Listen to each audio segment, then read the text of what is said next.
Hello everyone, welcome back to our channel English माध्यम के platform पे हम editorial based practice exercise solve कर रहे हैं। मैं हूं आपकी educator Priyanka Thakur.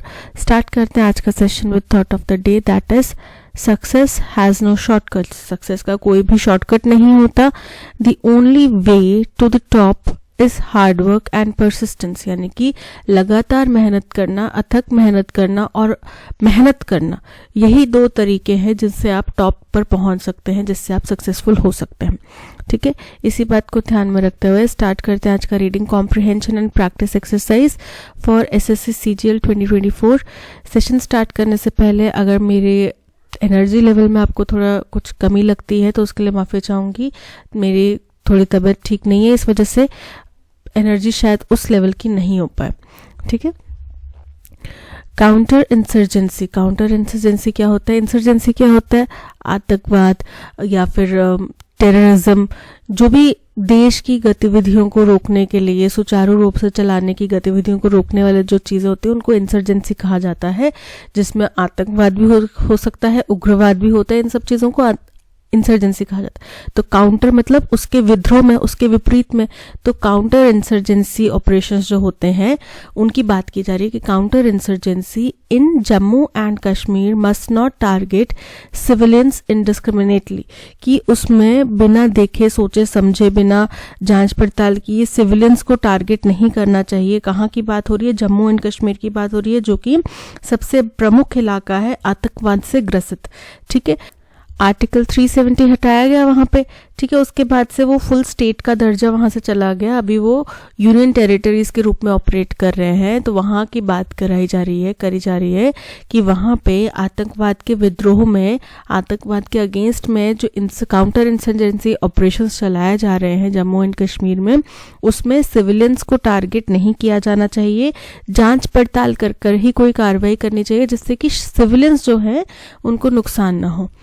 In a conflict-prone border province such as Jammu and Kashmir, बोल रहे हैं कन्फ्लिक्ट क्या होता है? मतभेद प्रोन मतलब मतभेद से जूझ रहा जो बॉर्डर प्रोविंस मतलब इलाका। तो बॉर्डरी जो इलाका है जैसे कि Jammu and Kashmir, security forces have to tackle not only terrorism but also engage in counter insurgency operations in a precise and just manner. बोल रहे हैं यहाँ पे सिक्योरिटी फोर्सेस को ना केवल टेररिज्म से जूझना पड़ता है बल्कि काउंटर इंसर्जेंसी ऑपरेशंस भी यहाँ पे चलाने पड़ेंगे। कैसे? बहुत ही प्रिसाइज मैनर में। ठीक है, प्रिसाइज यानी कि एकदम जुझारू रूप से, एकदम सटीक रूप से यहाँ पे काउंटर इंसर्जेंसी ऑपरेशंस भी चलाने पड़ते हैं। और जस्ट मैनर मतलब न्याय संगत तरीके से। The Pir Panjal valley comprising Poonch and Rajouri districts has witnessed fierce encounters between security forces and militants in jungle terrain। बोल रहे हैं पीर पंजल का जो इलाका है, वैली है, जहाँ पे पुंछ और राजौरी डिस्ट्रिक्ट्स पड़ते हैं, यहाँ पे बहुत ही फियर्स यानी कि बहुत ही धुआंधार, कठोर, गंभीर एनकाउंटर मतलब आमना सामना देखने मिला सिक्योरिटी फोर्सेस और मिलिटेंट्स के बीच में जंगल के इलाके में, leading to the death of 28 soldiers this year, जिसकी वजह से इस साल 28 जवानों की मृत्यु हो चुकी है। The death of 3 civilians who were detained by the army in the Poonch Rajouri area following a deadly ambush on an army convoy on December 21। और इसी के साथ साथ क्या हुआ कि 21 दिसंबर की घटना है जब आर्मी का कॉन्वॉय होता है, गाड़ियों का एक कारवान जिसको बोलता है ना कि काफिला जा रहा है गाड़ियों का, वो जो काफिला है दैट मीन्स कॉन्वॉय। तो गाड़ियों का, आर्मी की गाड़ियों का काफिला जा रहा था, उसके ऊपर एक डेडली आत्मघाती हमला हुआ।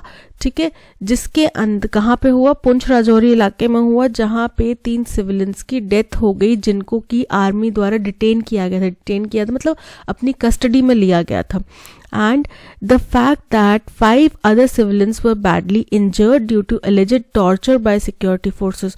और एक और तथ्य है कि 5 और सिविलियंस, कोई और, इन 3 के अलावा, ये जो 3 का जिक्र किया गया जो मारे गए, इसके अलावा कोई 5 सिविलियंस थे जो कि सिक्योरिटी फोर्सेस ने उनसे सबूत, आपको पता है, उगलवाने के लिए हम मूवीज देखते हैं, मूवीज में हम देखते हैं वो कैसे टॉर्चर करते हैं।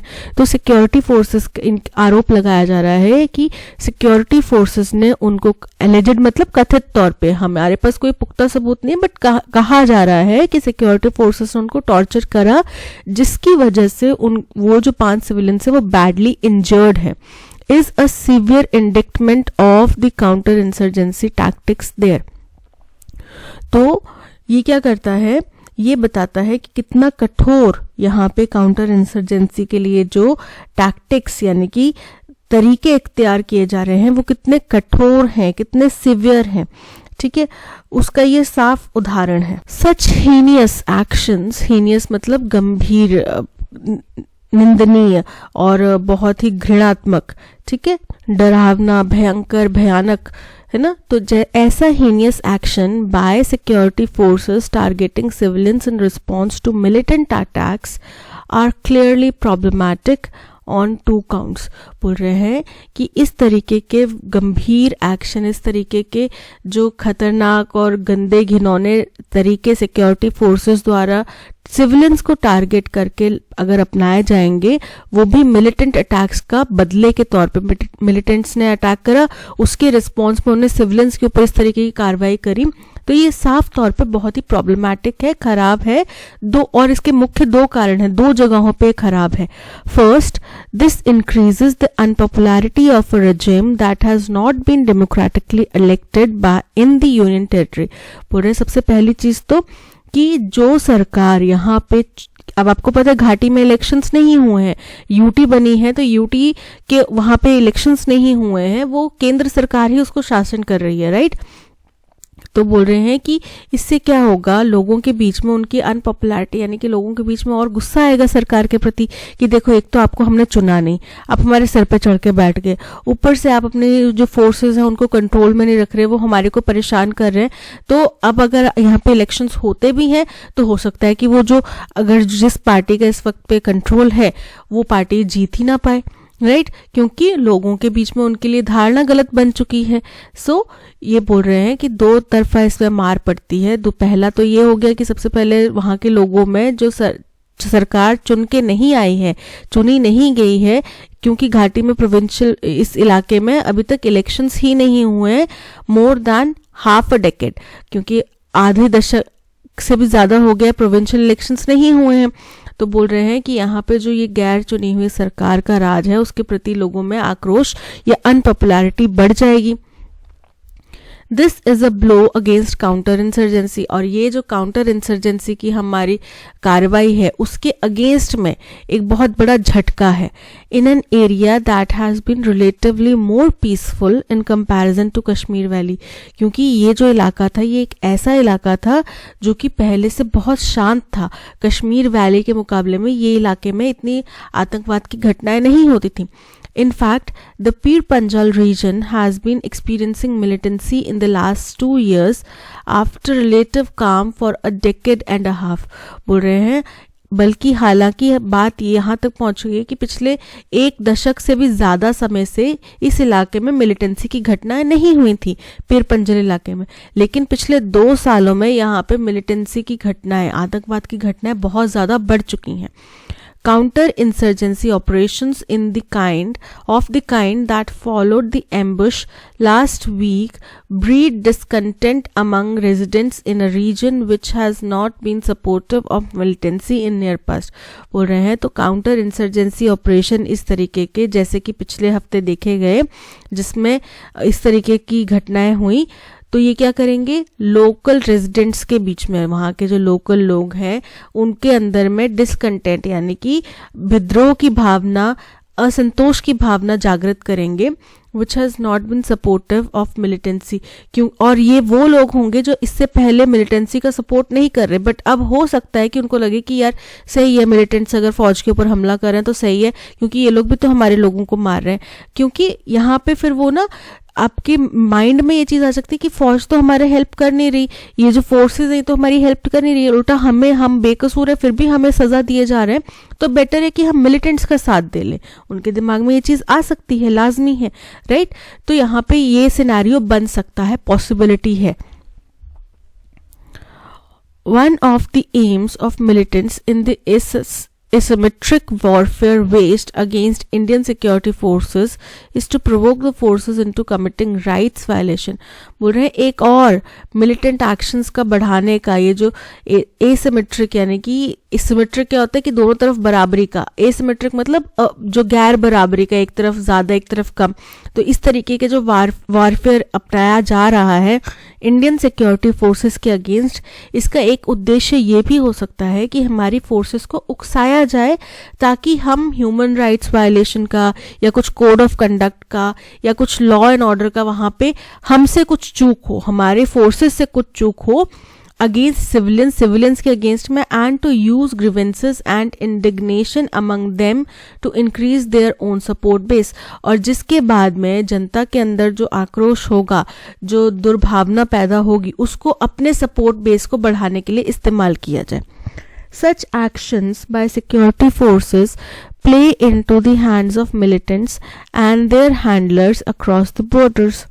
तो बोल रहे हैं सिक्योरिटी फोर्सेस के इस तरीके के जो एक्शंस हैं, ये जो मिलिटेंट्स हैं और उनके जो हैंडलर्स हैं बॉर्डर के पार, उनके लिए एक प्ले इनटू द हैंड्स का मतलब क्या हो गया कि आप बिना इंटेंशन के, कि आपका इंटेंशन तो नहीं था बट फिर आपने दूसरे बंदे के हाथ में दोप का इक्का रख दिया.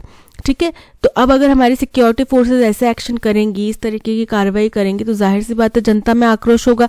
जनता में आक्रोश होगा तो हो सकता है कि वो मिलिटेंट्स के फेवर में चला जाए, वो मिलिटेंट्स का इस चीज़ में कामयाब हो जाएं कि वो अपनी तरफ इसको फेवर में कर ले, और जो कि बॉर्डर पार के जो मिलिटेंट हैंडलर्स हैं और जो मिलिटेंट ग्रुप्स हैं उनके लिए फ़ायदेमंद हो सकता है, उनके लिए एक द्रुप का इक्का हो सकता है. सेकेंड, दूसरा ये है, हमने बोला ना दो चीज़ों को इफेक्ट करेगा, वो दूसरी चीज़ क्या है, द लेजिटिमेसी ऑफ फोर्स और violence and its use by state depend on justness of the action. बोल रहे हैं कि सही या गलत, कि कितना सही है, कितना जेन्युइन है ये जो फोर्स या वायलेंस का प्रयोग है स्टेट द्वारा, यानी कि सरकार द्वारा वायलेंस का या फोर्स का, बल का प्रयोग है, वो कितना जेन्युइन है, ये केवल और केवल उनके एक्शन की जस्टनेस यानी कि फेयरनेस के ऊपर निर्भर करता है कि किस तरीके से उनकी कार्रवाई फेयर होती है या नहीं होती है. ठीक है, indiscrimination in the use of violence targeting civilians without just cause only results in the questioning of that legitimacy in the eyes of people. Again वही चीज़ है कि अगर हम बिना सोचे समझे सिविलियंस के अगेंस्ट में इस तरीके का वायलेंस करेंगे, उनको टारगेट करके वायलेंस करेंगे, तो इससे केवल और केवल जनता की नज़र में जो उनकी कार्रवाई है, क्या वो सही है, क्या वो जेन्युइन है, लेजिटिमेट है, इस चीज़ के ऊपर सवाल खड़े हो जाएंगे और जनता आक्रोशित होगी ही होगी. ठीक है, इसमें कोई दो राय नहीं है. The J&K police have registered a murder case against unidentified persons following the deaths of the civilians, and the army has taken 3 senior officers off their posts while promising an inquiry. बोल रहे हैं कि J&K police ने murder का case register कर लिया है, unidentified यानी कि अज्ञात लोगों के ऊपर मर्डर का केस उन्होंने रजिस्टर कर लिया है इन डेथ्स, ये जो सिविलियंस की डेथ हुई उसके बाद में. और आर्मी ने भी क्या किया है, साथ ही साथ आर्मी ने भी अपने 3 सीनियर ऑफिसर्स को पोस्ट से हटाकर इंक्वायरी का वादा किया है. Both these agencies must now deliver justice quickly and in a firm manner. बोल रहे हैं अब पूरा का पूरा दारोमदार पुलिस, J&K पुलिस और आर्मी के ऊपर है कि उनको एकदम क्विकली, मतलब बहुत जल्दी से और एक फेयर डिसीजन यहाँ पे लेना पड़ेगा, ताकि लोगों को लगे कि नहीं, जिन लोगों ने गलत काम किया था उनको सज़ा दी गई है, जिसका मतलब है कि फौज हमारे अगेंस्ट नहीं है.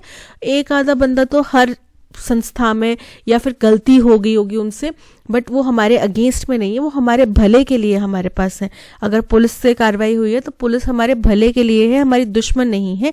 इस बात का वहाँ पे लोगों में विश्वास होगा. Fake encounter deaths and torture by security agencies in the valley have resulted in spurts of increased militancy besides public outreach. बोल रहे हैं फेक इनकाउंटर की वजह से जो डेथ्स हो रही हैं और सिक्योरिटी एजेंसीज की वजह से जो टॉर्चर के ज़रिए जो टॉर्चर किया जा रहा है इन दी वैली, घाटी में, हैव रिजल्टेड, इसकी वजह से स्पर्ट्स मतलब बढ़ावा मिला है मिलिटेंसी को, मिलिटेंसी जो घटनाएं हैं वो बढ़ चुकी हैं, और साथ ही साथ किसके साथ में, पब्लिक आउटरेज, जनता में आक्रोश भी शामिल हो गया है, that developed into major law and order situation, जिसकी वजह से अब वहां पे लॉ एंड ऑर्डर की स्थिति जो है वो गंभीर हो गई है। The Bharatiya Janata Party-led union government has tried to use a no-holds-barred security-centric approach.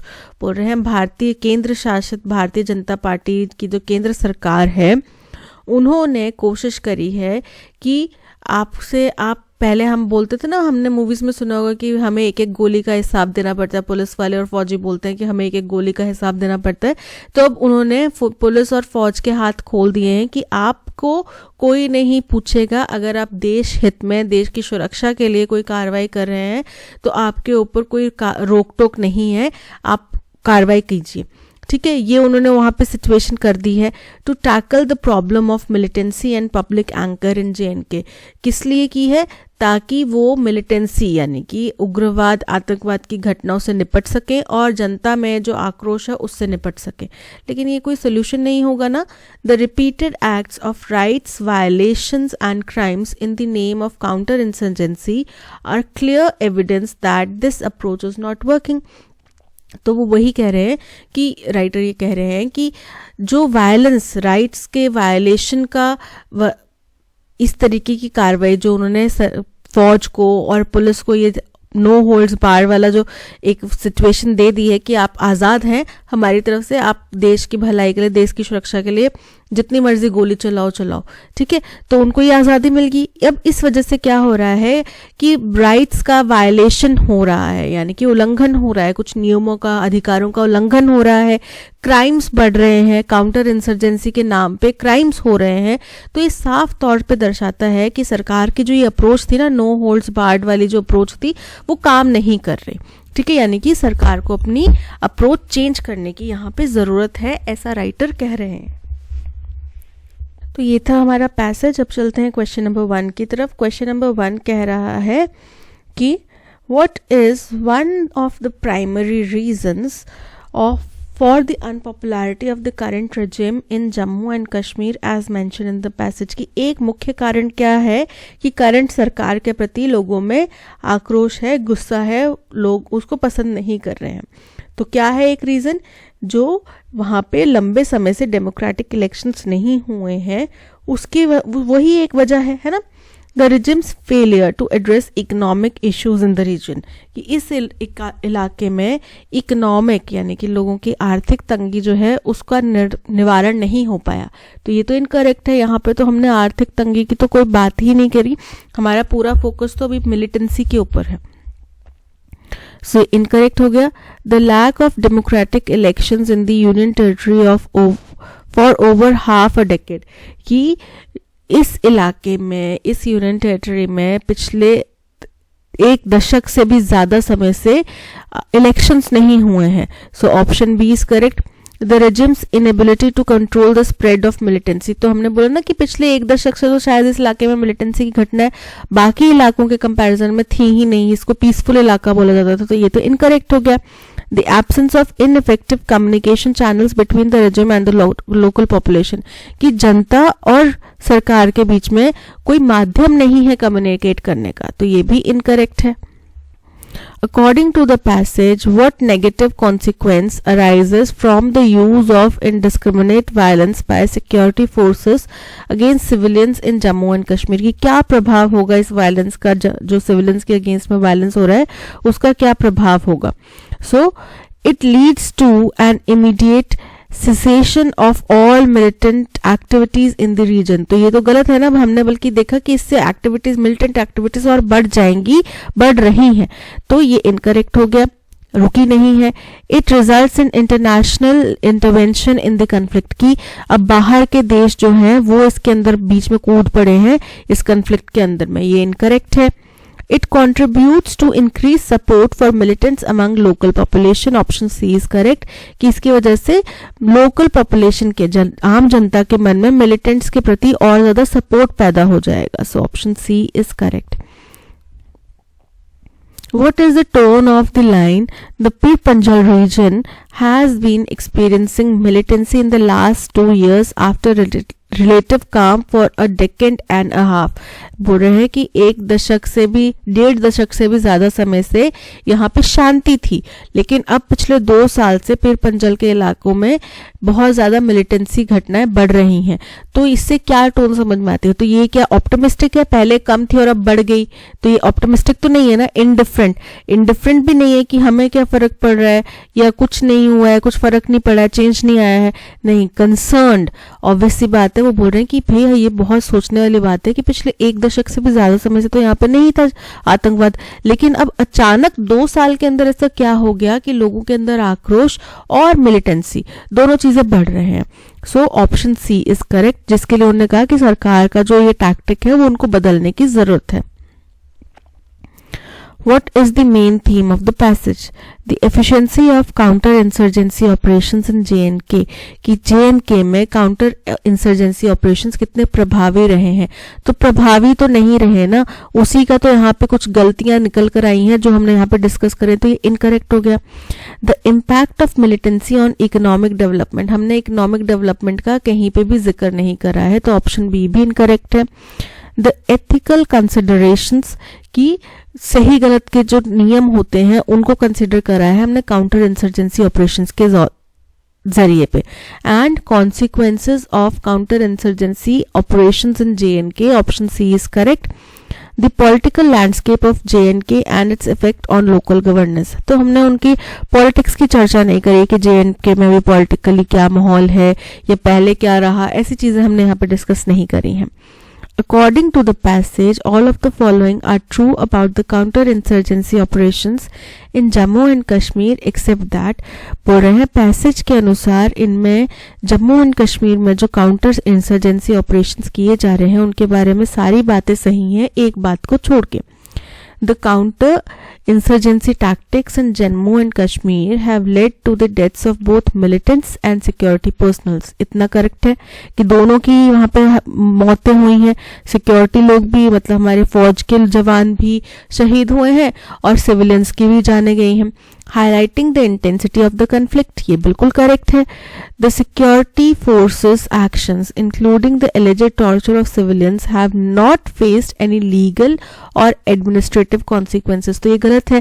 Police ने भी एक रिपोर्ट दर्ज करी है ना, और आर्मी ने भी 3 ऑफिशियल्स को निकाला है, हटाया है पोजीशन से, पोस्ट से हटाया है और उसके ऊपर कार्रवाई करने की बात करी है. तो ऑप्शन बी जो स्टेटमेंट है ये इनकरेक्ट है. That means option B is correct. The following sentence has been divided into parts. ठीक है, एरर फाइंड आउट करना है हमें इसमें. A crocodile was swimming in a river. एक क्रोकोडाइल एक नदी में तैर रहा था. कोई करेक्शन रिक्वायर्ड है? नहीं ना. अ क्रोकोडाइल करेक्ट है, was swimming करेक्ट है, in a river करेक्ट है. So no error, option C is correct.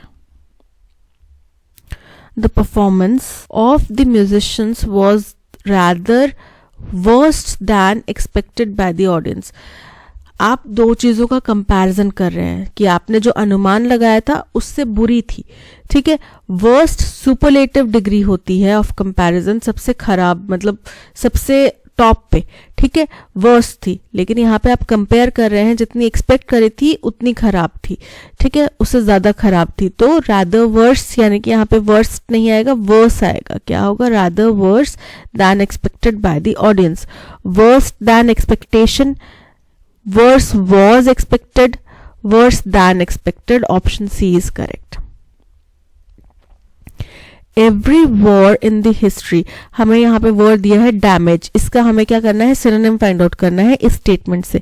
Every, हरेक, वॉर, युद्ध, इन द हिस्ट्री, इतिहास में, ओरिजिनेट्स, उत्पन्न होता है, बिकॉज ऑफ द ग्रीड, क्योंकि किसी का लालच होता है, ऑफ द रूलर्स, किसी शासक का, विच वॉज सेटिस्फाइड, जो कि संतुष्ट होता है, आफ्टर मास डिस्ट्रक्शन, बहुत भारी मात्रा में नुकसान होने के बाद में, डैमेज होने के बाद में. तो destruction means damage.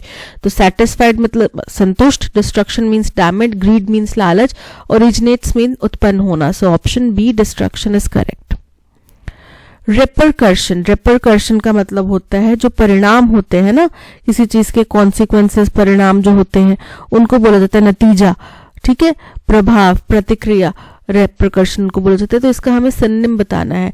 Duplication, duplication मतलब कॉपी करना, जैसे ये मेरा पेज था, इसका मैंने डुप्लीकेट कर दिया, यहाँ पे एक दूसरा पेज, तो ये हो गया डुप्लीकेशन। कॉन्सिक्वेंस यानी कि रेपरकर्शन, प्रभाव, परिणाम। सो ऑप्शन बी रेपरकर्शन का कॉन्सिक्वेंसेस करेक्ट। रिक्यूजेशन, रिक्यूजेशन का मतलब होता है मुकरना, अपनी बात से आप मुकर जाओ, पलट जाओ। और एप्रीहेंशन मतलब आशंका। So option b consequences correct.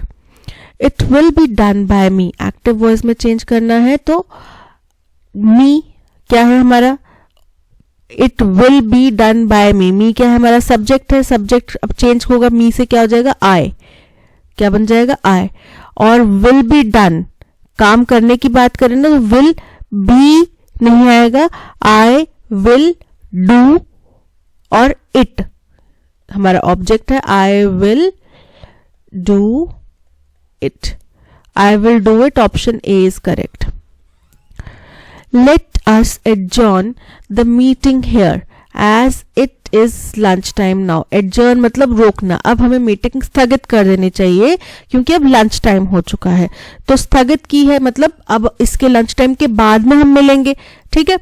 तो इसका सिनोनिम क्या होगा, पोस्टपोन, पोस्ट मतलब थोड़े टाइम बाद के लिए स्थगित कर देना, पोस्टपोन कर देना। प्रोहिबिट, प्रोहिबिट मतलब प्रतिबंध लगाना। स्टिमुलेट मतलब प्रेरित करना, और एक्सपीडिएट मतलब जल्दी करना। तो यहाँ पे क्या होगा, पोस्टपोन, थोड़े समय बाद के लिए निर्धारित करना, पोस्टपोन करना।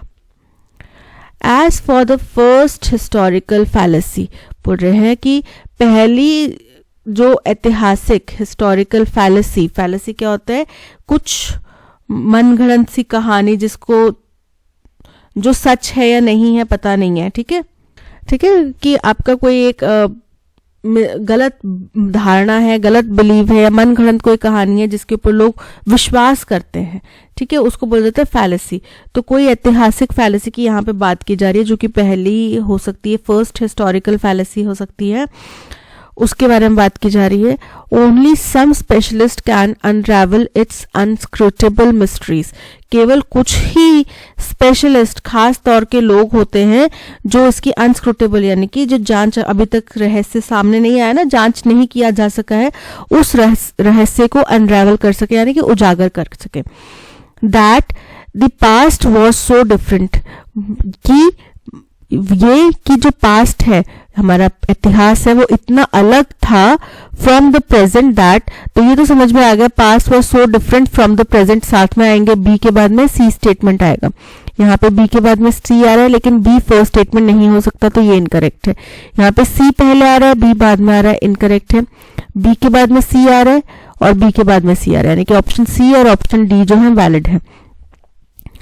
बोल रहे हैं कि जो हमारा पास्ट था वो प्रेजेंट से इतना अलग था, मैनी पीपल रॉन्गली बिलीव, बहुत सारे लोग गलत तरीके की धारणा रखते हैं। तो यही बोले जा रहे हैं कि पहली जो ऐतिहासिक फैलेसी है उसके अनुसार मैनी पीपल रॉन्गली बिलीव, बहुत सारे लोग गलत तरीके से मानते हैं कि क्या मानते हैं, that the past was so different from the present that, कि हमारा पिछला कल जो था वो आज से इतना अलग था, that only some specialist can unravel its inscrutable mysteries, की केवल कुछ ही जो स्पेशलिस्ट लोग हैं वो इसकी अनसॉल्व मिस्ट्रीज को उजागर कर सकते हैं, ठीक है। तो ये हो गया हमारा arrangement D B C A, D B C A, option C is correct. Hideous, hideous का मतलब होता है डरावना, ठीक है। तो रिपल्सिव, रिपल्सिव मतलब जो जैसे कि घृणास्पद हो गया, अपने से दूर करने वाला, आप उससे दूर भाग रहे हैं, ठीक है, ऐसा समझ लो, रिपल्स करना, दूर भागना, ठीक है। प्रिटी, प्रिटी मतलब बहुत सुंदर, अट्रैक्टिव आकर्षित, प्लेन एकदम कोरा सा, सादा सा। तो यहाँ पे हिडियस मतलब डरावना, रिपल्सिव अगेन घृणास्पद, option A is correct. An old man whom we met while coming back from our college lives at my uncle's place। तो एक बूढ़ा व्यक्ति जिससे हम मिले, ठीक है। तो जब आप किसी को वर्ब, यहाँ पे वर्ब जो है वो है क्या है, लिव्स। लिव्स वर्ब के साथ में आपने इस्तेमाल करना है तो सब्जेक्ट के रूप में प्रयोग होगा, तो क्या होगा, whom की बजाय who। who we met while coming back from our college lives at my uncle's place। तो an old man whom की बजाय क्या होगा, who इस्तेमाल होगा। The crowd jeered, jeered की स्पेलिंग इनकरेक्टली स्पेल्ड वर्ड हमें ढूंढना, jeered and laughed। jeered का मतलब होता है मजाक उड़ाना, अटखेले करते हैं ना कि मजाक उड़ाते हैं और फिर हंसते हैं सब लोग। But the young prince sprang to the gate with his face flush. लेकिन जो यंग प्रिंस था वो एकदम से गेट की तरफ झपटा, लपका, और उसके चेहरे पे बहुत लालिमा थी, जैसे एक्साइटमेंट की वजह से लोग, आप एक्साइटेड हो जाते हो, खुश हो जाते हो, तो आपके चेहरे पे पूरा ब्लड रश आ जाता है ना, गर्माहट सी लगती है। तो बोल रहे हैं कि हालांकि जो क्राउड था वो क्या कर रहा था, मजाक उड़ा रहा था, हंस रहा था, लेकिन जो युवा प्रिंस था वो एकदम से गेट की तरफ झटका, गेट की तरफ लपका, और उसके चेहरे पे बहुत अजीब सी, बहुत अलग तरीके की रोशनी थी, उजाला था, रेडनेस थी। ठीक है, तो यहाँ पे हमें इनकरेक्टली स्पेल्ड वर्ड बताना है। तो स्पेलिंग प्रिंस के करेक्ट है, लाफ्ड के करेक्ट है, स्प्रैंग के करेक्ट है, जेयर्ड के इनकरेक्ट हैं, JEERED, Jared. Option D is correct. Despite numerous setbacks and rejection, despite मतलब बावजूद बहुत सारे सेटबैक्स यानी कि विफलताओं के, रिजेक्शंस के, ही रिफ्यूज्ड, ही का इस्तेमाल है यानी कि डी फर्स्ट स्टेटमेंट नहीं होगा, हटा दो डी को फर्स्ट स्टेटमेंट, क्योंकि ही क्या है, प्रोनाउन है, और प्रोनाउन कब यूज होता है, जब आपने पहले नाउन इस्तेमाल किया हो, उसके बाद में ही आप प्रोनाउन इस्तेमाल करेंगे, यानी कि डी फर्स्ट स्टेटमेंट नहीं होगा। बोल रहे हैं कि बहुत सारे सेटबैक्स और रिजेक्शन मिलने के बावजूद भी उसने हार नहीं मानी, refuse to give up on his dream of making it big, कि कुछ बड़ा करने का जो उसका सपना था उसको उसने हार नहीं मानी, उसको छोड़ा नहीं उसने। John had always been a talented musician, John हमेशा से ही एक टैलेंटेड म्यूजिशियन रहा है, but he struggle to find his place in the competitive and cut throat music industry. लेकिन ये जो बहुत ही कंपटीशन से भरी हुई म्यूजिक इंडस्ट्री है उसमें अपनी जगह बनाने में उसको बहुत स्ट्रगल करना पड़ा। तो हम समझ पा रहे हैं कि यहाँ पे जो ही इस्तेमाल किया वो इसी जॉन नाम के व्यक्ति के लिए किया। सेकेंड लाइन में with the help of a supportive fellow musician John continued, तो जॉन कंटिन्यूड, तो आगे मतलब बात हो रही है यहाँ पे जॉन का इंट्रोडक्शन किया गया। बी हमारा फर्स्ट स्टेटमेंट होगा, ऑप्शन ए और ऑप्शन सी वैलिड है, ऑप्शन डी को एलिमिनेट कर दो। With the help of a supportive community, बोल रहे हैं अपने आसपास के जो म्यूजिशियंस थे और फैंस थे उनके सपोर्ट की वजह से John continued to hone his craft and develop his own unique sound, उसने अपनी कला को और ज़्यादा निखारा और ज़्यादा उसको तराशा और अपना एक यूनिक साउंड उसने तराश लिया। इवेंचुअली मतलब अंततः, तो ये तो लास्ट की बात आएगी। His hard work paid off and he landed a record deal with a major label, कि उसका हार्ड वर्क जो है उसका फल उसको मिला और उसको एक बड़े लेबल ब्रांड के साथ में रिकॉर्डिंग करने का मौका मिला। तो डी हमारा फाइनल स्टेटमेंट होगा, डी हमारा फोर्थ स्टेटमेंट होगा। अब देखो यहाँ पे बी फर्स्ट स्टेटमेंट है, डी फाइनल स्टेटमेंट है, यहाँ पे बी फर्स्ट स्टेटमेंट है, सी फाइनल स्टेटमेंट, तो ये इनकरेक्ट हो गया, बी और सी करेक्ट हो गया। हमारा अरेंजमेंट क्या बन रहा है, बी ए सी डी, ठीक है, option A is correct. One who Yeats human flesh, जो इंसान का मांस खाता है उसे बोला जाता है कैनिबल। निठारी कांड याद है ना, अगर नहीं याद है तो रिसर्च करना। निठारी कांड में भी कैनिबलिज्म का बहुत बड़ा एक रोल हमने पहली बार हिंदुस्तान में सुना था, कैनिबलिज्म के बारे में खबरों के जरिए से। अदरवाइज बाहर के देशों में बहुत सारे मूवीज बनती हैं कैनिबलिज्म के ऊपर, बट हिंदुस्तान में पहली बार हमने कैनिबलिज्म का जिक्र निठारी कांड के वक्त में सुना था, जिसका मतलब है एक ऐसा व्यक्ति जो इंसानी मांस खाता है। Option D is correct. Mammal स्तनधारी व्यक्ति, वेजिटेरियन यानी कि वो जानवर या स्तनधारी व्यक्ति नहीं, स्तनधारी एनिमल, ये कुछ भी हो सकता है, ठीक है। वेजिटेरियन मतलब वो जानवर या मनुष्य जो घास फूस खाते हैं। कार्निवोर मतलब जो मांस खाते हैं, ठीक है। सो option D cannibal is correct. Incorrectly spelled word हमें देखना है एक्नॉलेजमेंट, एक्नॉलेजमेंट की स्पेलिंग बिल्कुल करेक्ट है। एकोमोडेट, एकोमोडेट की स्पेलिंग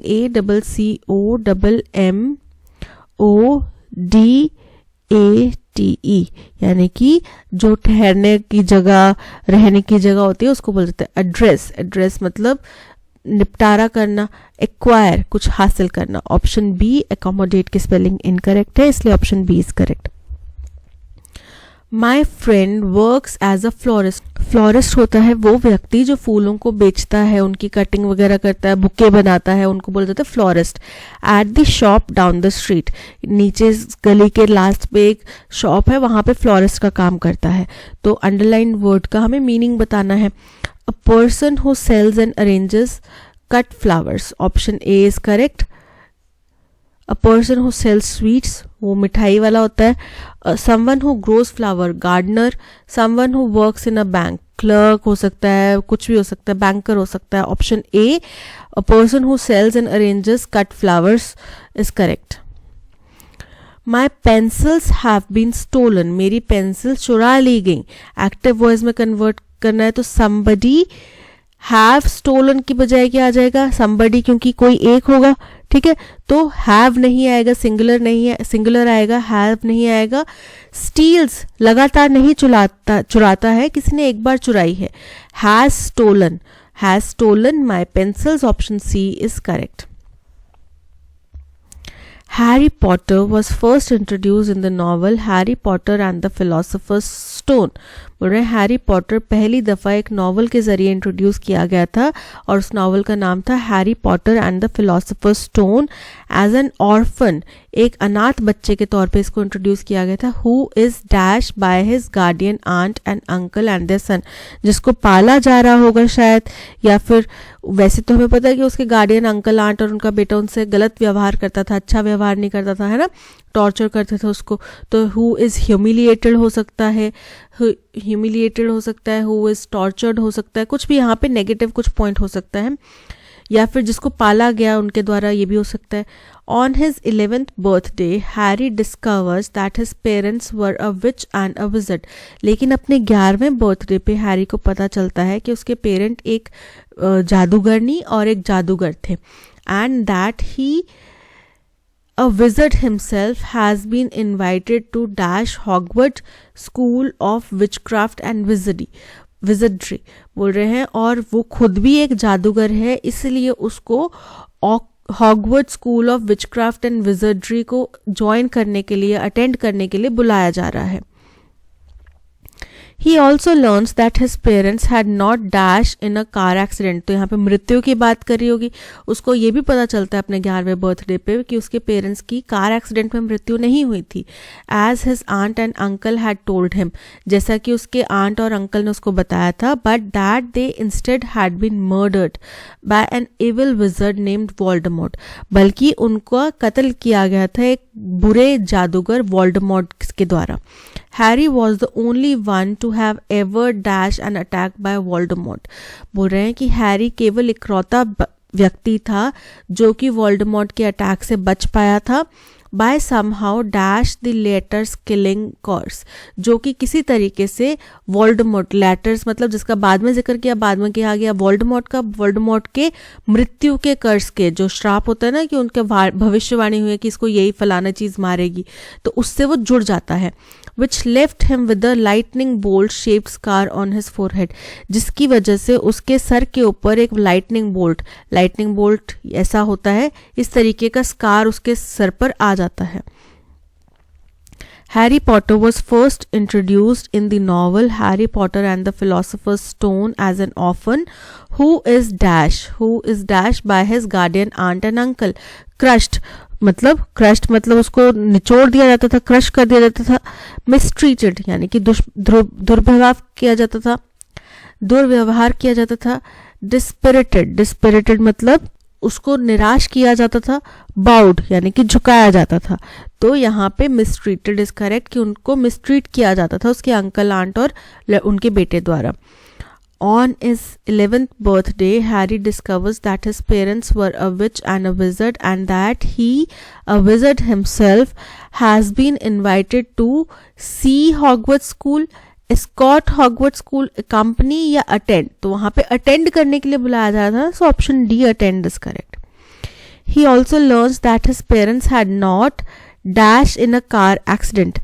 तो कार एक्सीडेंट में उनकी मृत्यु की बात की जा रही है. मृत्यु, पेरिश मतलब मर जाना. डिपार्टेड मतलब अलग हो जाना. लॉस्ट मतलब खो देना. वैनिश्ड मतलब गायब हो जाना. तो यहाँ पे उनकी मृत्यु की बात करी जा रही है. That his parents had not perished in a car accident, जैसा कि उसके अंकल आंट ने बताया था. Harry was the only person to have ever survived, जो कि बचा था ना उस अटैक से. तो survived, option A is correct. An attack by Voldemort by somehow dash the latter's killing curse. तो क्या हुआ? रैलिंग मतलब किसी चीज को इकट्ठा करना, संगठन करना, रैलीज निकाली जाती हैं. रिकवरिंग मतलब वापस ठीक हो जाना. फेलिंग मतलब असफल हो जाना. और रिबाउंडिंग मतलब कोई एक्शन का रिएक्शन वहां पे दिखाना. तो एक्शन ये हुआ कि उसने अटैक किया, उसका रिएक्शन ये हुआ कि वो वोल्डेमॉर्ट की मृत्यु के कर्स के साथ में जुड़ गया. So option d, rebounding is correct. That's all. आज के सेशन में इतना ही. Thank you so much for watching. अगर कंटेंट पसंद आया हो तो लाइक, शेयर और सब्सक्राइब जरूर कीजिएगा. पीडीएफ और ऑडियो एक्सप्लेनेशन आपको टेलीग्राम चैनल पे मिल जाएगी, तो आप वहाँ से हमारा कंटेंट देख सकते हैं. उसके लिए डिस्क्रिप्शन बॉक्स में लिंक दे दिया गया है. प्ले स्टोर से ऐप भी डाउनलोड कर सकते हो. ऐप का लिंक भी डिस्क्रिप्शन बॉक्स में दे दिया गया है. इसके अलावा कोई भी आपको डिटेल चाहिए कोर्स से रिलेटेड, कंटेंट से रिलेटेड, तो आप हमारे हेल्पलाइन नंबर पर कॉल कर सकते हैं. बाकी मिलते हैं नेक्स्ट सेशन में. Till then keep learning and keep practising. Bye bye.